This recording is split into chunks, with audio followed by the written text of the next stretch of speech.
Okay, so everybody loves Superman, but I didn't quite vibe with it like the other critics did. I felt like this movie was trying to be two things at the same time. Like, it starts with John Williams' classic Superman theme, and then it goes to like a very slapsticky sequence, which felt like it was two movies at the same time. And the movie crams in a lot of characters, more characters than it needs. It moves at a breakneck pace where it basically like doesn't take any time to really kind of breathe and focus in on the characters. There is one great scene with the Kent family that I thought was sweet, but it was really kind of like few and far between, and it was wrapped around a really questionable plot hole for a movie that's so faithful. For a movie that is so faithful to his character, it's really unfaithful with this plot twist. It felt very out of place.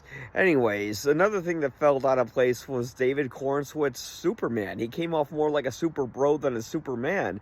He gets angry in a couple of instances in the film. One where Lois Lane is questioning him about his involvement in a monarch-like country, and he just starts yelling at her.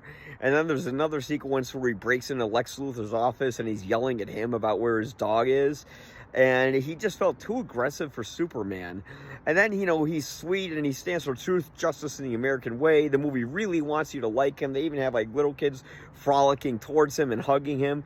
But he came off more like a super bro than a Superman. He just didn't vibe with me. He came off like an obnoxious kind of jerk. Like, there's one scene where there's like this starfish that's tearing apart the city, but he's focusing his attention on Lois so he could have a few minutes to talk with her. And I mean, there is a reason why he is ignoring it. I won't spoil it, but it felt out of place for the character.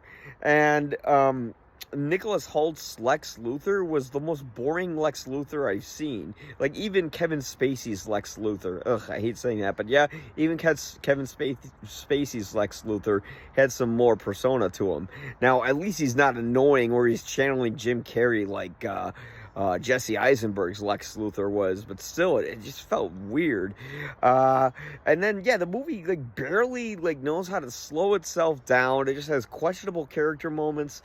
And it does a lot of things right. Some of the humor lands. Some of the characters are really likable. I really loved Rachel Brosnahan's depiction of Lois Lane. I thought that she was... She captures sort of like the boss lady very quick, I gotta get to work persona that Margot Kidder did, but she also captured the heart and the spirit and kindness that Kidder had as well. So she was great. The kid who played Jimmy Olsen in the film, I had to write his name down. His name's Skylar Gisondo. He was a great Jimmy Olsen. He wasn't just some dweeb who took pictures. He was kind of like this cool nerd who had to do whatever he could in order to get the scoop on the story that he was covering. But yeah, I mean, overall, outside of Nathan Fillion's Guy Gardner, who I thought was particularly funny, he's like kind of channeling Woody Harrelson in a way, and he's acting like this cool guy who's not as cool as he really think he is. Not that I'm saying about Harrelson, I'm saying that about the character of Guy Gardner, but he's overstuffed in a movie that could have cut him and you wouldn't have lost anything, and you could have cut some other characters, and you didn't need to cut between so many characters, because the movie, although it's called Superman, it cuts away so much from Superman that we lose focus of that character. So yeah, through some questionable pacing and some odd character choices, the movie didn't quite vibe with me. I think it has potential for better sequels, but they need to work on Superman's personality a little more. So yeah, it wasn't for me. I gave it 2.5 out of 4 Guinnesses on my website. You can check out the full written review at ypareviews.com.